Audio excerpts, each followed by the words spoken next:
let's be honest, the 90s, is wonderful as some of the things were in the 90s, kind of ruined comic books from a certain perspective. The 90s Image Comics brought in a tremendous amount of art, but the storytelling went way down. This comic book was fairly easy to read. This is a I think it's a 2000 comic. Yeah, made in 2000, July 1st, or issue 1 of July of 2000. So the artwork in here is absolutely beautiful, but the story is, I mean, it's like, it's too fast. I mean, I should be able to spend a little bit more time with the story, but I feel like it's over before it even began. We're introduced to an amazing world. I think it's not been given a name yet, but it does say Sigil or Sigil. By the spelling of it, I'm not quite sure if it's Sigil or Sigil. It's, you know, you pronounce a G with the I after it, it's usually a J sound.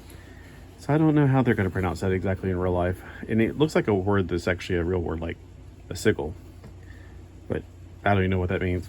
There are different types of, I would imagine they are sentient creatures like these dolphin people and this bird or pterodactyl humanoid, and then the person riding on the dragons.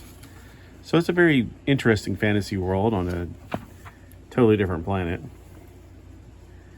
At the beginning, there's two people talking, not sure who or why. And then we're seeing people chanting, Ethan, Ethan, Ethan. Only to find out that this Ethan was having a dream, because all of a sudden it starts raining and his brothers are hooking him up with some water. Today is a big day for him. He is becoming a man. No, he is not 13, and this is not his bar mitzvah.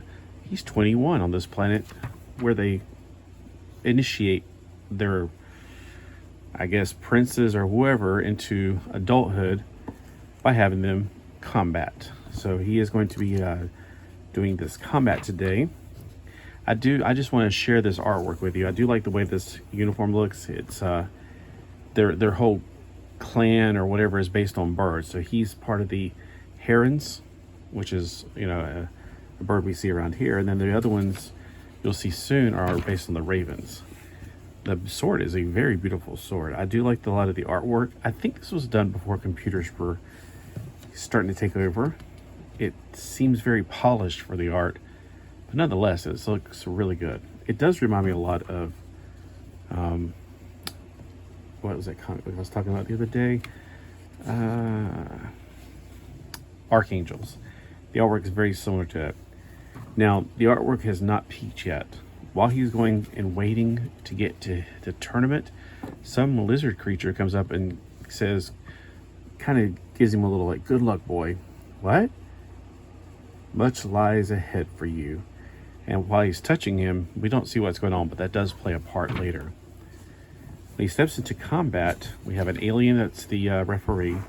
We have the Raven clan, and we have him representing the Heron clan. The Raven clan is Braun, who is going to be his challenger. When they start the combat, he's like, all right, ignite your armors. So their armors are given like you have to push a button or something. So it's an energy armor. What is really weird is it looks more like a bug type armor, which I do approve of. But as far as this being a heron wings, I don't think so. Raven wings, I don't think so either. I'm pretty sure those aren't the bug. They have more bug wings than they are bird wings.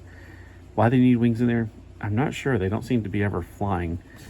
But the armor looks really cool. I do like the energy armor. I think that's a really neat look. There's just something about that looks really nice. Wait till you see what's next to this. This page looks really good. So the artwork is very nice. I enjoyed the artwork. Even though the story wasn't bad. It wasn't like stupid or anything. It was just short. That's all. I feel like, okay, here we are. We're at the a lot of tropes, like, oh, we're got a battle, and then you know what's going to happen. He's going to either lose or win, but it's always going to be a twist at it somewhere. During the battle, his sword does something funny. He's like, what's going on? How's my blade doing that? I don't know exactly what his blade is doing, but all of a sudden he gets the best of Braun. And then another thing is, if you get any cuts in this world, the healers can heal you. And he's like, I can't heal him. He's beyond our means. He's going to be scarred. But that can't be. And according to this, is a weapon that would inflict an unhealable wound is illegal. You have violated the rules of the tournament. Worse, you have violated its spirit. Victory belongs to Braun. You are censured. But no, there's nothing special about my sword. Ethan, your arm. And when he's talking about arm, I thought he meant sword at first. But he's like, what? It's obviously glowing. He pulls it off and there's the Crossgen symbol. What is it? So that guy that put the hand on him evidently gave him something. Next issue, we see that Ethan is going to be in chains. Probably punishment for this, even though he is a prince. It's on sale July 19th. So, that July 19th just happened a few weeks ago. So I think we'll be able to go out and get it. And then there's some information about the creative team. And then over here we have Stephen McNiven, Crossgen's first associate penciler. Very fantasy looking. It's like Paris almost.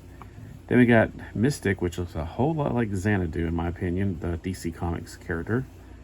Then we have Sigil, which is another comic. It's not the power that makes a hero. It's on sale now, so you better rush out to your stores and get it. Okay, so Crossgen is exactly what I thought it was going to be. It's beautiful artwork and basically your, modern day read it in 5 minutes comic books. Evidently there's another girl with a symbol on their head. This is Meridian. Her childhood is over.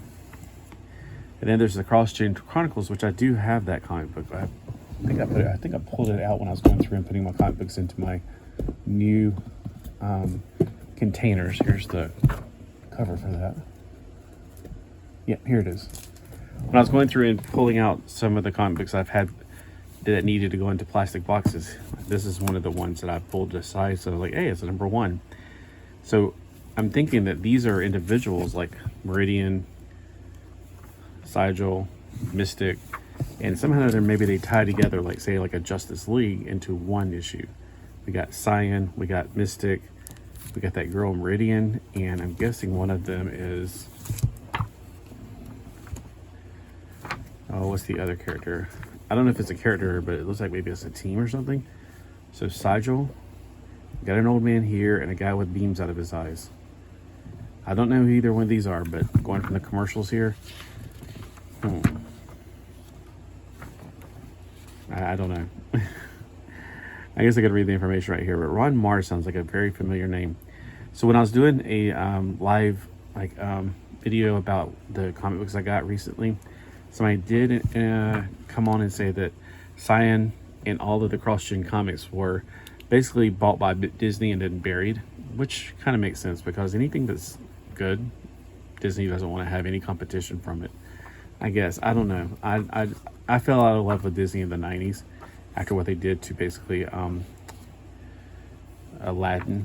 After Aladdin and how they treated Robin Williams, I was kind of like, and then the whole, some other things. I won't go into it here because you're not here for that. But let me know if this is a comic book if you've read or if you've read any of the Crossgen comics because I don't know, I'm intrigued. I would like to read some more.